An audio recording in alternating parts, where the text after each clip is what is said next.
Bonjour tout le monde et bienvenue sur cette nouvelle vidéo. Je vous retrouve aujourd'hui puisqu'il est grand temps de s'occuper à choisir mes meilleures lectures de 2023. J'avais fait au début de l'année cette double page ici pour pouvoir remplir pour chaque mois mon titre favori et ensuite faire comme une compétition entre ces titres favoris mensuels. Donc vous voyez que je vais mettre en duel le titre préféré de janvier avec celui de février et le vainqueur ira de ce côté-ci. Pareil entre mars et avril, entre mai et juin, etc., etc. Donc le premier tour, je vais devoir choisir mon titre préféré par mois. Au deuxième tour, je vais avoir 6 vainqueurs. Et au dernier tour, je vais avoir 3 vainqueurs. Et je pense qu'entre les 3 derniers, je choisirai donc mon titre favori de l'année 2023. Ça risque d'être compliqué puisque j'ai lu 84 ou 85 titres. Laissez-moi vérifier. Oui, j'ai lu 84 titres sur l'année 2023. Donc, il y a quand même du potentiel. Et on va se lancer sans plus tarder dans les lectures que j'ai fait pour le mois de janvier. Je vais vous afficher à chaque fois à l'écran un récapitulatif parce que sinon on ne va pas s'en sortir. Donc sur le mois de janvier, j'ai lu Les Sirènes de Malibu, Du bruit dans la nuit, Les sorcières de Pendle, Un manoir en Cornouailles, L'or et Endurance. Donc j'ai déjà le choix entre 6 titres. La plupart m'ont pas forcément marqué. La plupart ont été des lectures sympas mais sans plus. Du bruit dans la nuit m'avait bien plu parce que il y avait eu plusieurs, il y avait un petit plot twist et des révélations que je n'attendais pas qui étaient arrivées, qui étaient assez sympas. Mais je dois dire que Endurance de Alfred Lansing, si ma mémoire est bonne, il m'a profondément marqué et j'y pense quand même assez souvent, très régulièrement. Donc je pense que ça va être celui-ci que je vais choisir. D'ailleurs ça peut être assez étonnant parce que c'est le seul titre de non-fiction que j'ai lu sur le mois de janvier. Et ça retrace l'histoire vraie du naufrage de l'Endurance qui était un navire parti pour une expédition dans l'Antarctique ou l'Arctique, je sais jamais, je les confonds les deux. Bref, donc c'est l'histoire de ce naufrage et de la survie de son équipage, sachant qu'ils ont erré pendant presque 2 ans, ou un petit peu plus de 2 ans, dans des conditions extrêmes, et tout le monde a survécu. Pour le mois de février, j'ai aussi 6 titres que j'ai lus. Le premier, c'est Meurtre et Mochine aux myrtilles, c'est le tome 3, je crois, de la saga de Cozy Mystery que je lis actuellement, qui est quand même très gourmande. Puis j'ai lu Le cirque des rêves, Ce que murmure le vent. J'ai lu De Measure, qui entre-temps est sorti en version française, et c'est donc La mesure de Nikki Erlich. J'ai aussi lu Mort au G, qui est le tome 2 de Capitale du Nord. Et j'ai écouté en livre audio Une vie sur notre planète. Et là, c'est déjà un mois un petit peu compliqué pour faire un choix parce que j'hésite entre Le cirque des rêves et La mesure. Ce sont 2 titres qui m'ont vraiment marqué, qui m'ont vraiment plu. Le cirque des rêves, c'est pas tant l'intrigue, mais c'est vraiment plutôt toutes les descriptions qu'il y avait autour des 5 sens, que ce soit le goût, l'odorat, enfin c'était extraordinaire et la plume de Erin Morgenstern m'a énormément plu. Donc c'est assez compliqué. La mesure, j'ai beau l'avoir lu il y a presque 1 an, ça m'a profondément bouleversée, ça m'a marqué et je pense régulièrement au personnage.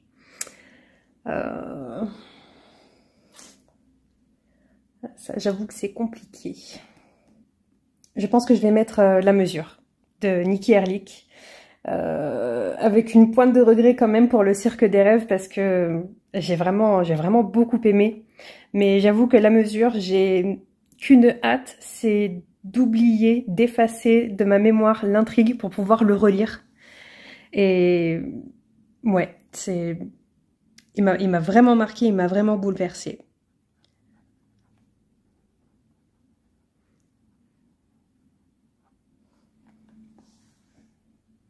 En mars, j'ai lu 7 titres, dont certains qui étaient quand même relativement courts. J'ai notamment lu le tome 4 de Blackwater, La guerre. Le tome 2 de L'Empire d'écume, c'est L'impératrice aux éclats d'os. Puis j'ai lu un titre en VO, c'est Tomorrow and Tomorrow and Tomorrow. En français, c'est la même couverture et c'est Demain et Demain et Demain. J'ai lu aussi The Love Hypothesis, Après l'océan, Comme dans un roman d'été. Et le dernier titre, c'est Nos pères, nos frères, nos amis. C'est une enquête autour de la violence conjugale et la violence domestique et sa banalisation. Et là, j'avoue que sans trop de suspense, je vais directement voter pour The Love Hypothesis parce que, étonnamment, je sais, c'est une romance et d'habitude, j'aime pas les romances, mais là, Ali Hazelwood, elle m'a transportée, elle m'a fait mourir de rire. J'ai adoré ce titre, j'ai adoré être surprise par ce titre et je n'ai qu'une hâte, c'est découvrir les autres titres de cette autrice. Au mois d'avril, je me suis pas mal focalisée sur des découvertes de sagas. J'ai lu le premier tome d'Atlas Six, le premier tome d'une trilogie de Roshani Chokshi, c'est Les Loups Dorés. Aussi le premier tome de Grisha, puisque je voulais découvrir le Grishaverse. Puis j'ai lu un court roman, c'est La fille de la supérette. J'ai relu Hunger Games, le premier. Puis j'ai lu le tome 2 de Grisha, je les ai enchaînés. Le tome 1 d'une série policière, c'est Amstramgram. Puis j'ai lu Le musée des espèces disparues. En fait, je suis allée à environ un tiers du roman, puis je l'ai DNF, donc c'est un abandon. Et enfin, j'ai découvert le premier tome de The Inheritance Game. Donc là, je pense que je vais voter pour le seul titre qui n'est pas issu d'une saga. Parce que Hunger Games, j'adore.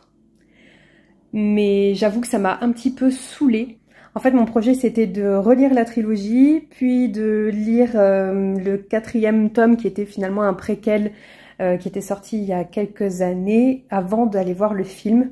Mais j'aime tellement les films que j'avais qu'une hâte, c'était d'arrêter ma lecture pour pouvoir redécouvrir le film. Donc finalement, je vais pas le mettre. Et La fille de la supérette, sur le coup, il m'avait plu, mais sans plus.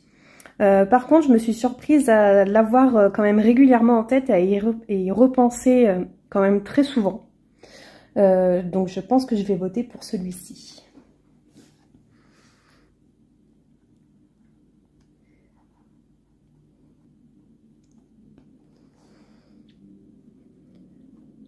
C'est un court roman japonais sur la société japonaise et les injonctions de la société en général envers les individus et envers les femmes principalement quand elles n'ont pas une vie normée entre guillemets, qu'elles ne sont pas mariées, qu'elles n'ont pas d'enfants ou quand elles n'ont pas un projet de carrière. Le mois de mai, il a été extrêmement prolifique en termes de lecture et c'est notamment parce que c'est le début de mon challenge Babelio que je fais chaque année où je découvre des titres issus de la sélection des votes et j'ai commencé aussi à lire certains des lauréats.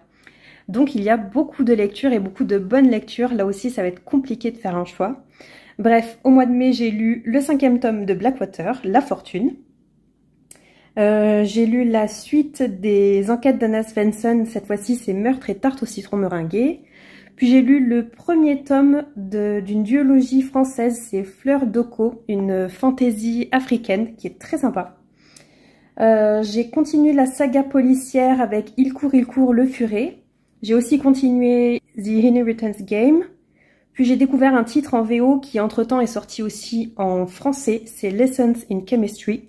Et je crois qu'en français c'est La vie extraordinaire d'Elisabeth Zott ou Le destin extraordinaire d'Elisabeth Zott.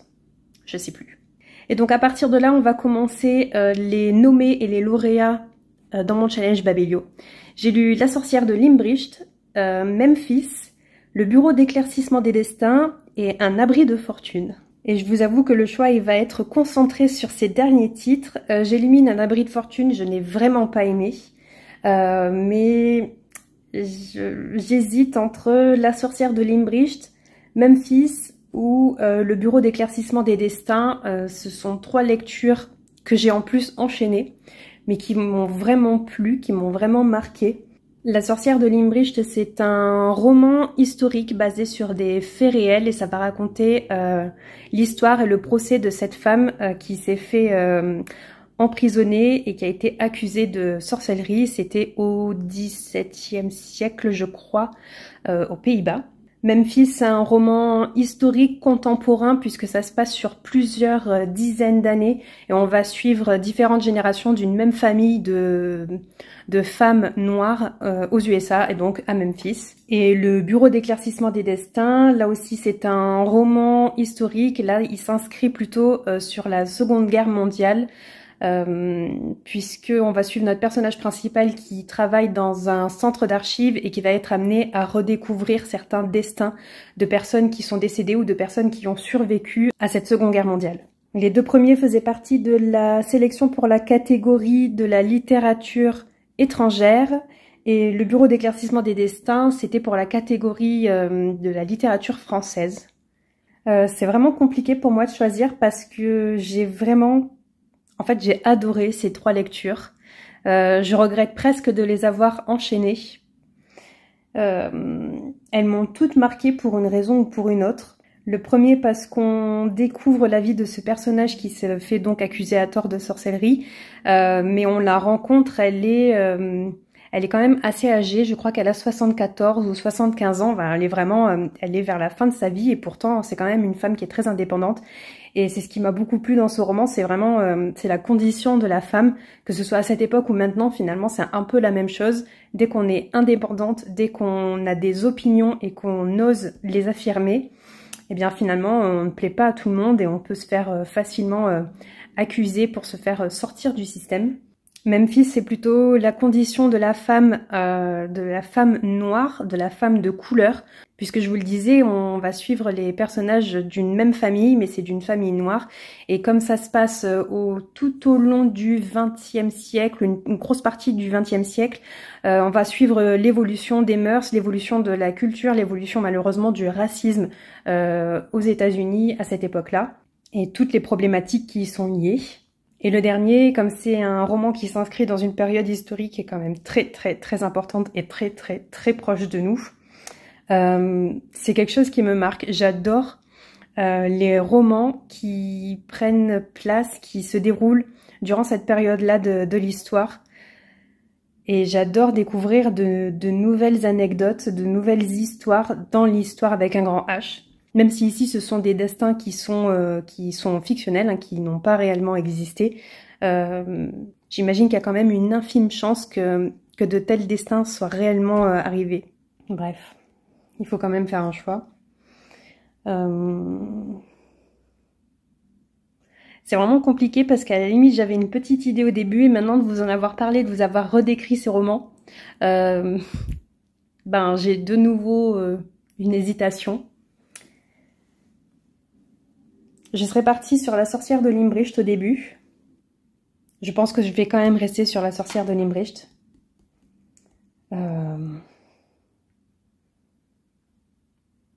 Ouais, je vais faire ça. Même si le choix est vraiment dur pour le coup.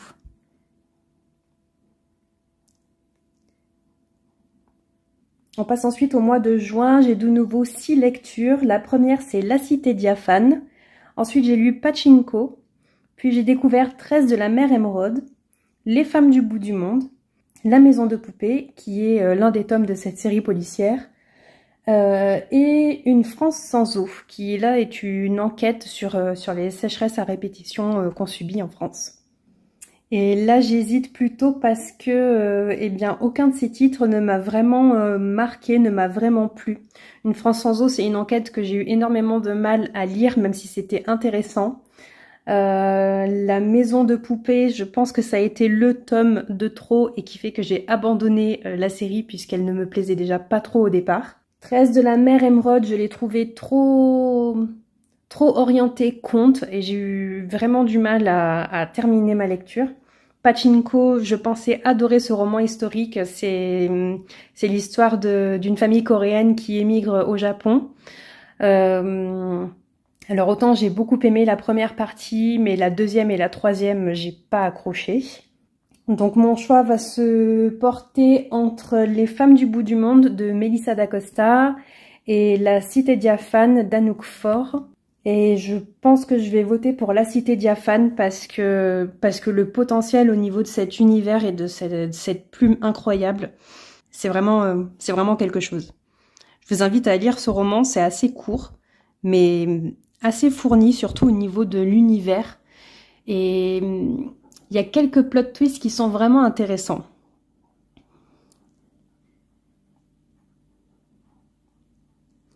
Le mois de juillet, ça a été l'exploration totale pour mon challenge Babelio. Je n'ai lu que des lectures qui étaient en rapport avec ce challenge. Soit des romans qui étaient dans la sélection, soit des romans qui ont reçu leur prix, qui étaient donc lauréats de leur catégorie.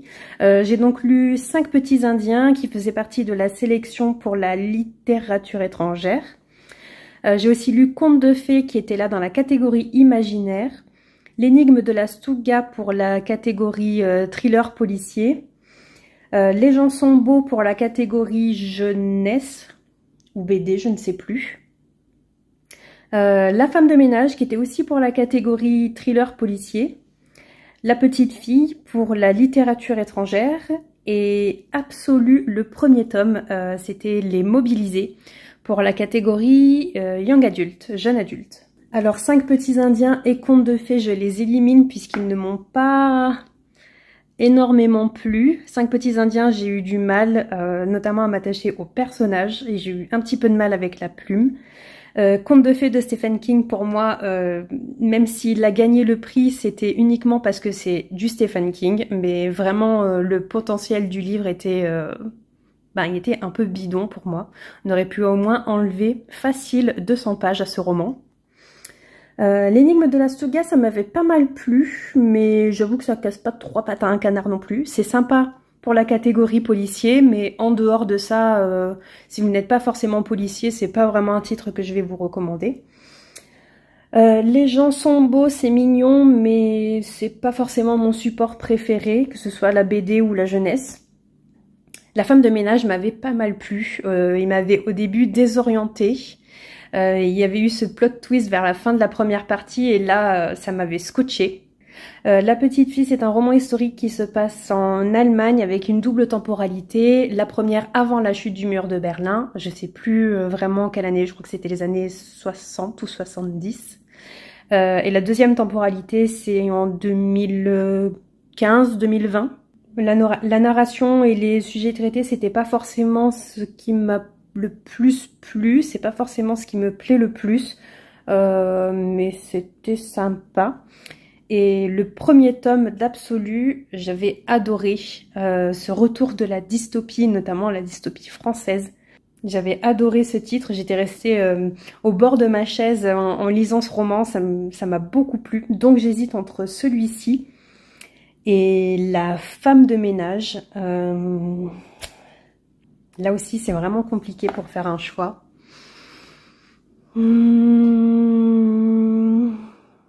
En plus, je peux difficilement me dire, pour faire un choix, il faudrait que je me dise lequel j'aurais envie de relire, parce que j'ai envie de relire les deux. Les deux sont des premiers tomes d'une série. Absolu, c'était couru d'avance, puisque c'est le premier tome d'une trilogie, ça avait été annoncé comme tel. Mais La femme de ménage, ça peut se lire comme un one-shot, et il y a une suite qui est sortie, un tome 2.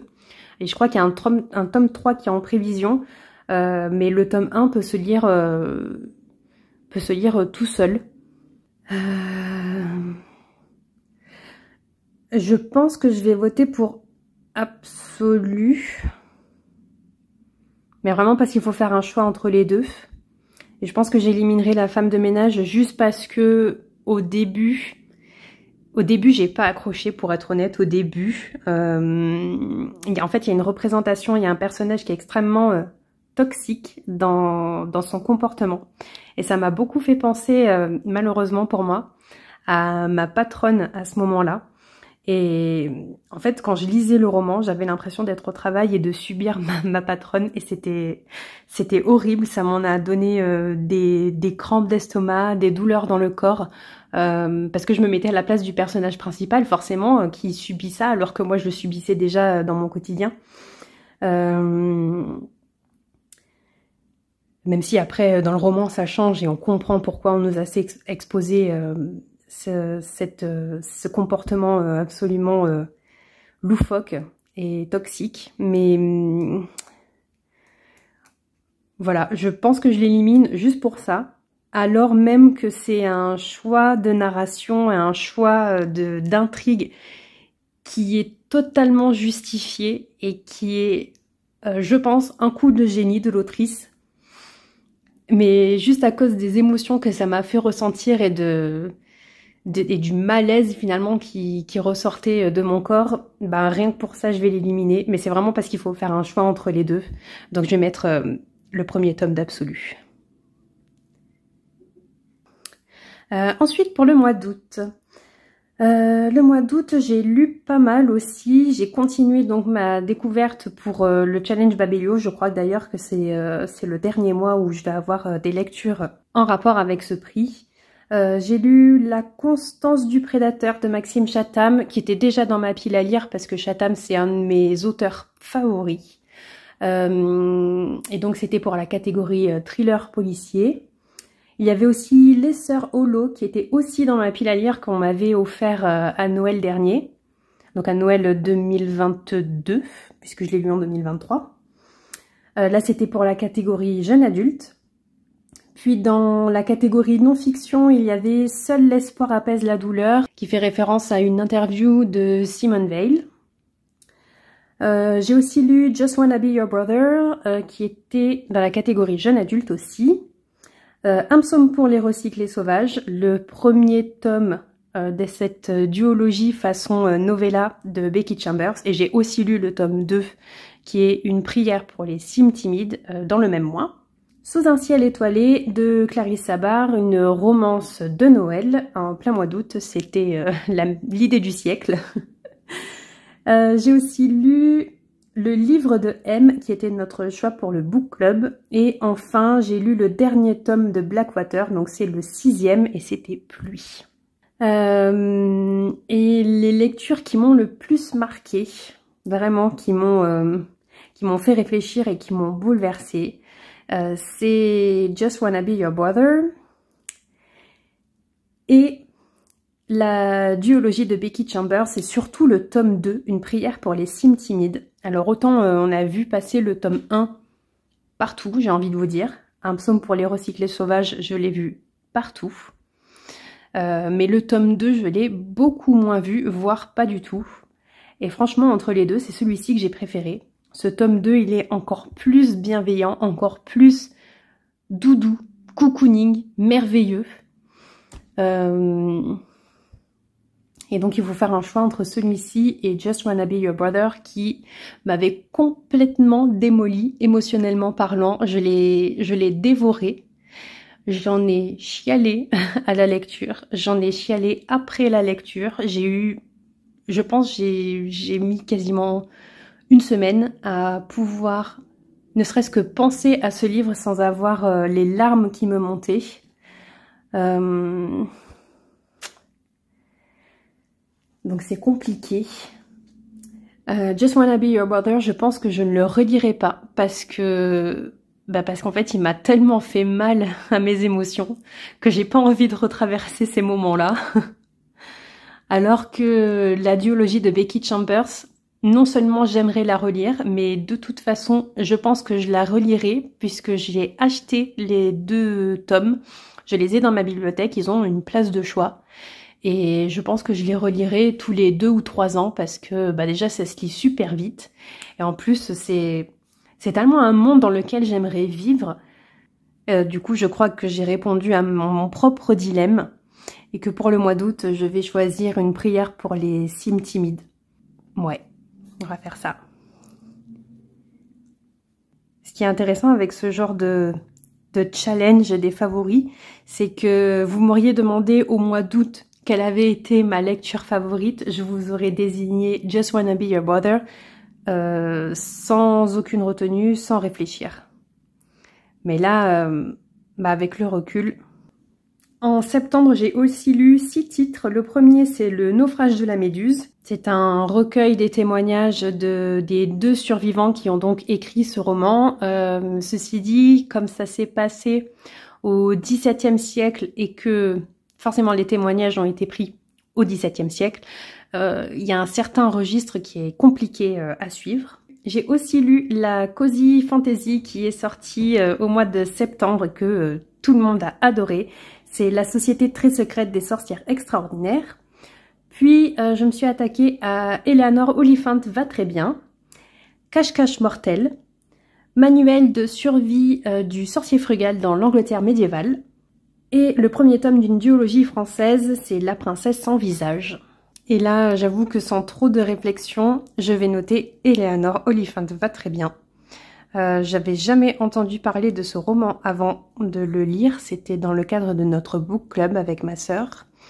Et alors autant au début, il m'a amusée et j'étais intriguée et amusée justement par le personnage d'Eleanor Oliphant. Et au plus je la découvrais, au plus on avançait dans le roman, au plus je me suis attachée à elle, à un point où j'ai pleuré à la fin. J'ai pleuré et je voulais la prendre dans mes bras, je voulais être son amie. Donc rien que pour ça, je vote pour ce roman. Et d'ailleurs, si vous ne l'avez pas lu, je vous recommande profondément de le découvrir. En octobre, j'ai lu Celle qui devint le soleil de Shelley Parker Chan. Puis j'ai découvert le 2e tome des Mémoires de la forêt, c'est Les carnets de Cornelius Renard. Puis Mexican Gothic, Meurtre et cupcake au caramel, Le maître des illusions, La femme de chambre et Le paradoxe d'Atlas, le tome 2 d'Atlas Six. Et là, c'est un petit peu plus compliqué puisque au premier abord, il n'y en a pas un qui m'a plu plus qu'un autre. C'était plutôt des lectures moyennes, entre guillemets. Celles qui vont ressortir, c'est Celle qui devint le soleil et Mexican Gothic. Mais je pense que je vais voter pour Celle qui devint le soleil par rapport à ses thèmes abordés. C'est un roman historique avec une pointe de fantastique, mais vraiment une pointe. C'est vraiment le côté roman historique qui ressort. Et ça se passe dans la Chine du XIVe siècle. On va suivre notre personnage principal qui est au début du roman une petite fille et qui va prendre l'identité de son frère aîné pour pouvoir s'en sortir dans la vie puisque celui-ci vient de décéder. Et donc on va suivre son destin. Et c'est notamment un roman qui aborde les thèmes de l'identité sexuelle, de la sexualité. Et c'est tellement plus qu'un roman historique en fait. D'ailleurs, j'ai le tome 2, qui est la suite et fin de cette duologie, qui est dans ma pile à lire et qui me fait de l'œil depuis quelques jours déjà. En novembre, j'ai découvert la saga Vampiria avec le tome 1, La Cour des Ténèbres. J'ai aussi lu La Reine du Noir, Les Naufragés du Voyager, Le Patient et Malice, le premier tome d'une série de 4.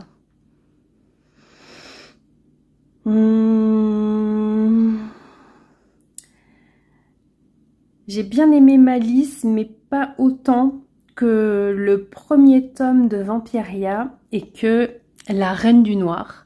Et même si j'ai beaucoup aimé découvrir enfin la saga Vampiria, que j'ai adoré écouter le livre audio qui est lu par Marie Dubled et qui m'a réconciliée avec la lecture audio, mon vote va d'office à La Reine du Noir parce que ça m'a scotché. Ici on est dans un thriller psychologique / roman gothique dans lequel on suit notre personnage principal qui part en retraite d'écriture et celle-ci elle est organisée par une autrice absolument je dirais, elle est très connue et elle est surtout très mystérieuse. Elle est adulée par ses fans et notre personnage principal est l'une de ses fans. Et donc on va suivre cette retraite d'écriture qui forcément ne va pas très bien se passer. Et enfin au mois de décembre, j'ai lu L'Hacienda, de nouveau en roman gothique. Puis j'ai commencé et abandonné Petit réveillon entre amis. J'ai aussi lu Légende élatée, le premier tome de la Passe-Miroir, Les fiancés de l'hiver. J'ai terminé la duologie que j'ai commencé au mois de septembre avec Le règne des chimères et j'ai découvert Scary Christmas. Légende élatée ne m'a pas plu autant que ce que j'espérais, du coup je vais l'éliminer de la compétition. Pareil pour Scary Christmas. Le règne des chimères, j'ai beaucoup aimé. J'avais déjà beaucoup aimé La princesse sans visage, mais ça va pas être dans les favoris non plus. J'hésite entre L'Hacienda d'Isabelle Cañas, qui est un roman gothique / horreur, et le premier tome de La Passe-Miroir de Christelle Dabos. J'avais jamais découvert cette saga et je profite de la lecture commune dans le cadre du Cold Winter Challenge pour la lire. D'ailleurs, je viens de commencer le tome 3.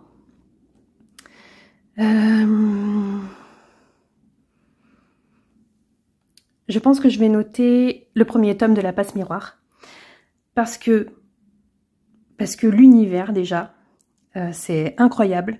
La plume de Christelle Dabos, j'adore.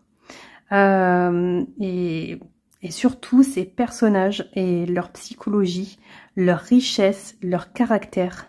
En fait, c'est trop bien. Je passe à chaque fois un super moment. Pourtant, les intrigues selon les tomes sont quand même différentes, même si la trame principale, ça reste la même le long des 4 tomes, j'imagine. Mais il y a quand même sur chaque tome une sous-intrigue qui va nous amener à avancer dans l'intrigue principale. Et franchement, c'est hyper riche. J'aime beaucoup.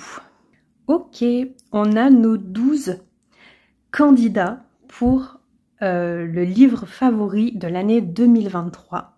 On a donc Endurance, La mesure, The Love Hypothesis, La fille de la supérette, La sorcière de Limbricht, La cité diaphane, L'Immobilisé, le tome 1 d'Absolu, Une prière pour les cimes timides, Eleanor Oliphant va très bien, Celle qui devint le soleil, La reine du noir et le tome 1 de la Passe-Miroir, Les fiancés de l'hiver.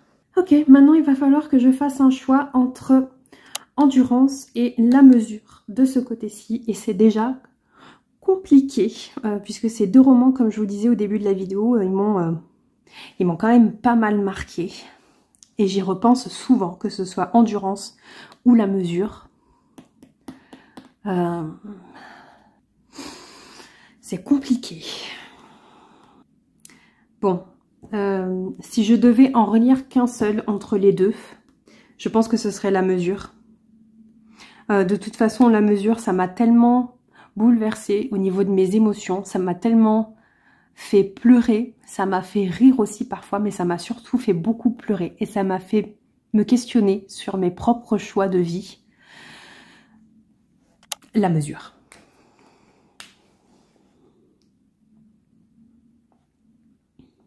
Ok, entre The Love Hypothesis de Ali Hazelwood et La fille de la supérette, entre Ali Hazelwood et Sayaka Murata, ça va être Ali Hazelwood.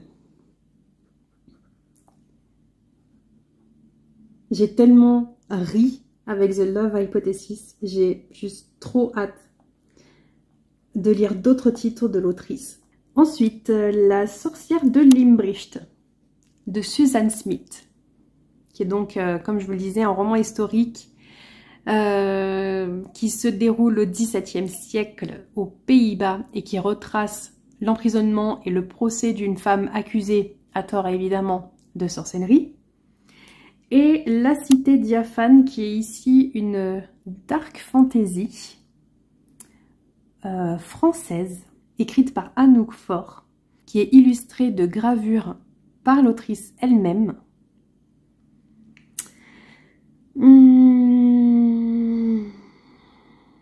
c'est compliqué parce que au niveau de l'histoire et des thèmes abordés, c'est La sorcière de Limricht qui m'a le plus plu. Mais au niveau de la plume, de la poésie et de l'univers onirique, c'est La cité diaphane qui m'a plu. Mais je pense que je vais quand même voter pour La sorcière de Limricht. Encore une fois, parce que entre les deux, lequel je relirai le plus volontiers, ce serait La sorcière de Limricht. D'ailleurs, maintenant que je vous en parle, j'aimerais bien le relire maintenant. Qui faisait partie de la sélection pour le prix Babelio dans la catégorie littérature étrangère et qui malheureusement n'a pas gagné. D'ailleurs, c'était La petite fille que j'ai lu le mois d'après qui a gagné. Et vous voyez, il ne fait pas partie de mes favoris, comme quoi. Ensuite, entre le premier tome d'Absolu, Les Mobilisés, et Une prière pour les cimes timides. Ah, là aussi, c'est compliqué. Parce que les deux, c'est clair que je vais vouloir les relire. Oh, c'est chaud. C'est compliqué parce que Absolu, déjà, c'est le retour de la dystopie. Tout le monde en parle. Mais en plus, c'était vraiment trop bien. Et il y a eu certains plot twists où je me suis dit « Ouah, ok, je m'attendais pas à ça. » Et l'autrice ne prend vraiment pas de pincettes avec nous. Dans le sens où on a tendance à s'attacher au personnage, mais bah, y en a certains qui meurent dès le premier tome, donc c'est compliqué. Mais Une prière pour les cimes timides, c'est tellement cocooning, c'est tellement... Ça fait réfléchir en fait, ça fait réfléchir sur notre place en tant qu'être humain dans la société et dans la vie de notre univers tout simplement. Pouh. Wow. Ça commence à être compliqué, hein.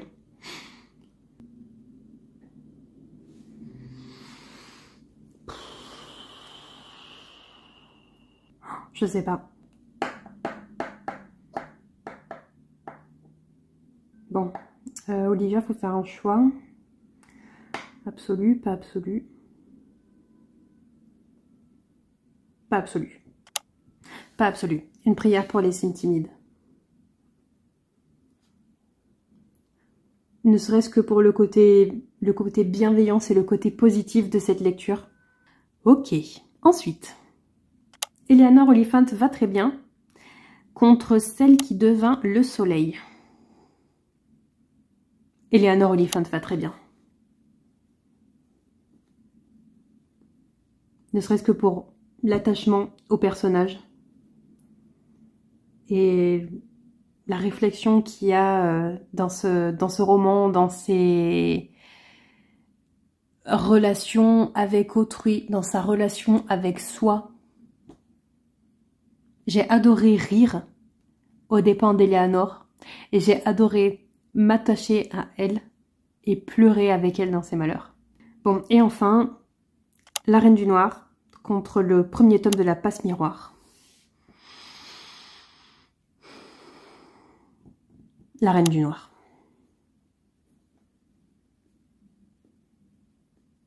Ça peut sembler facile là comme ça, puisque je suis pas restée des heures à réfléchir, mais en fait La Reine du Noir ça m'a tellement plu tout de suite, à un point où j'en ai même parlé à mon ami, à qui je parle rarement de mes lectures en cours. Mais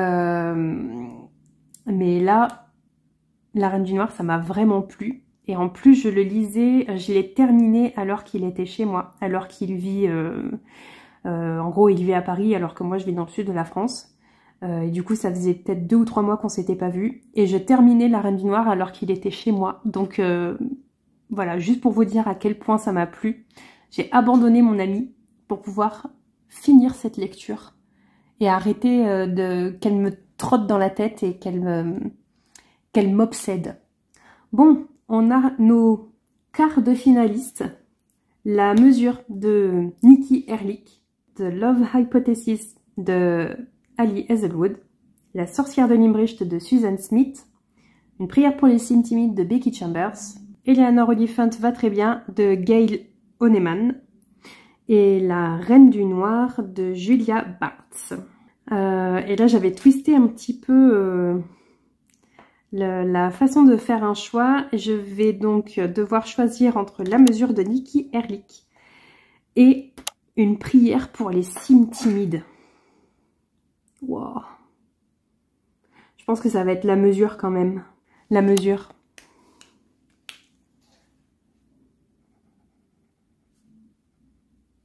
Pour rappel, je l'ai lu en VO. Il est très accessible puisque c'est du langage de maintenant.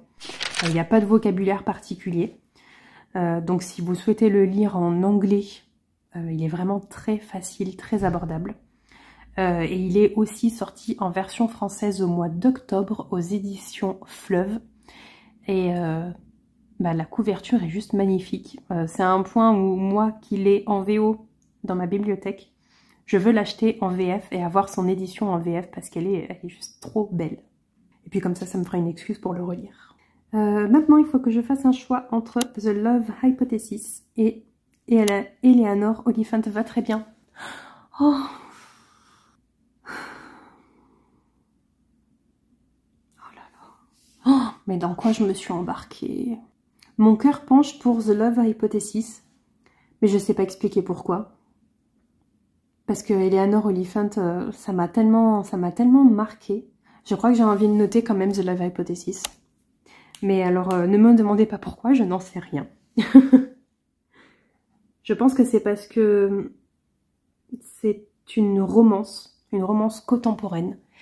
Et les romances, c'est vraiment un genre qui me plaît pas. Enfin, du coup, qui me plaît presque pas, puisque j'ai adoré ce titre. Et justement, il m'a réconciliée avec le genre. Et il m'a tellement fait rire. Ça a été genre la surprise de 2023, je pense que ça a été ce titre. Parce que je l'ai lu, parce que tout le monde, même les gens qui n'aiment pas la romance, tout le monde me disait, ou tout le monde disait que c'était soit une très très bonne lecture, soit un coup de cœur. Donc même pour les personnes qui n'aimaient pas la romance.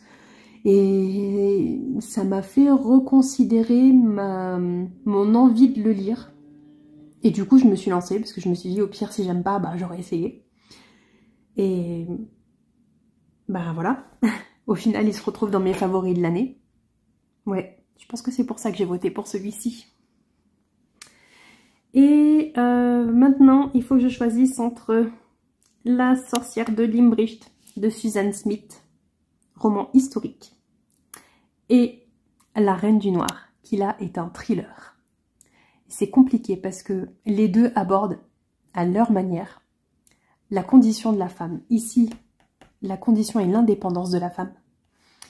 Ici, la condition et les relations entre femmes, qu'elles soient amicales, amoureuses et sexuelles, et donc notamment l'identité sexuelle.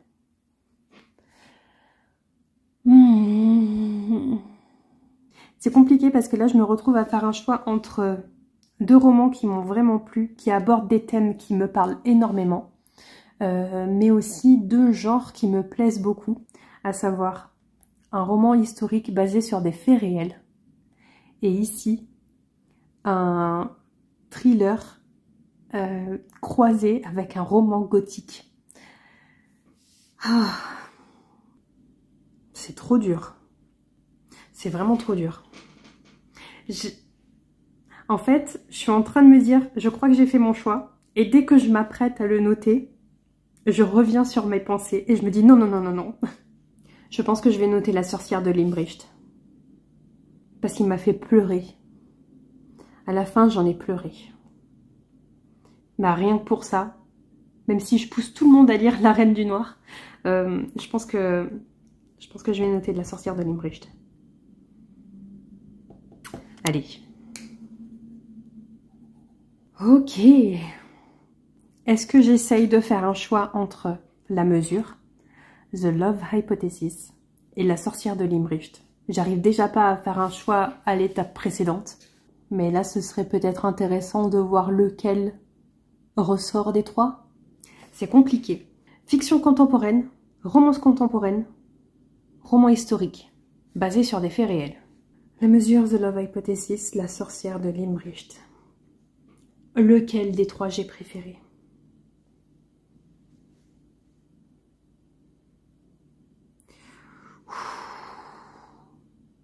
Lequel des trois j'ai préféré? Les trois. Je peux pas choisir. Je peux pas choisir. Je vous pousserai à tous les lire. Tous sont géniaux dans leur genre, dans leur catégorie. Je crois que si vraiment il fallait que j'en choisisse un seul, je pense que ce serait La Mesure. Parce qu'à la fin de ma lecture, déjà, j'étais en larmes. J'étais en PLS sur mon canapé quand je lisais l'épilogue qui m'a détruit. Il m'a détruit émotionnellement parlant. Et j'ai mis plusieurs jours à m'en remettre. Et j'y ai pensé vraiment pendant des jours. J'ai pleuré pendant des jours en repensant au destin des personnages. Là où ça m'est pas forcément arrivé avec The Love Hypothesis, où je n'ai pas pleuré du tout, et La Sorcière de Limbricht, où j'ai eu ma petite larme à la fin. Mais La Mesure, ça m'a vraiment bouleversée. Donc ouais, je pense que sur ce critère-là, le roman que j'ai le plus préféré sur l'année 2023, le roman favori de l'année 2023, le préféré, le top of the top, c'est La Mesure de Nikki Erlich. Ce qui, entre nous, est assez peu croyable dans le sens où La Mesure, je l'ai lu parce que c'était le choix pour notre book club et je n'avais jamais entendu parler de ce livre avant qu'on le choisisse. Ça a été aussi une très bonne surprise, mais dans le sens où je m'attendais à rien du tout puisque j'en avais jamais entendu parler.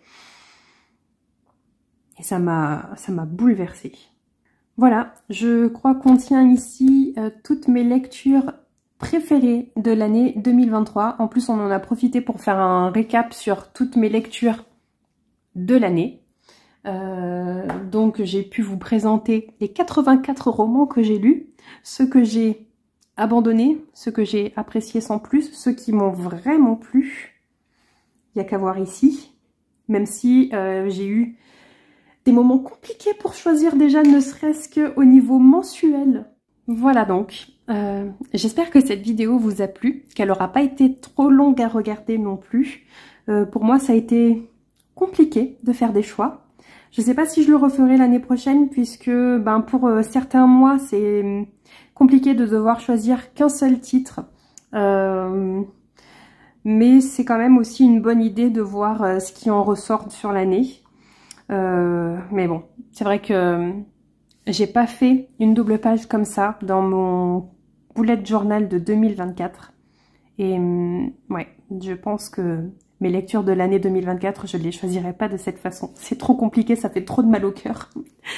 N'hésitez pas à liker la vidéo, à la partager, à vous abonner à la chaîne si ce n'est pas déjà fait. Et nous, on se retrouve très prochainement pour une prochaine vidéo. Je vous dis bye bye!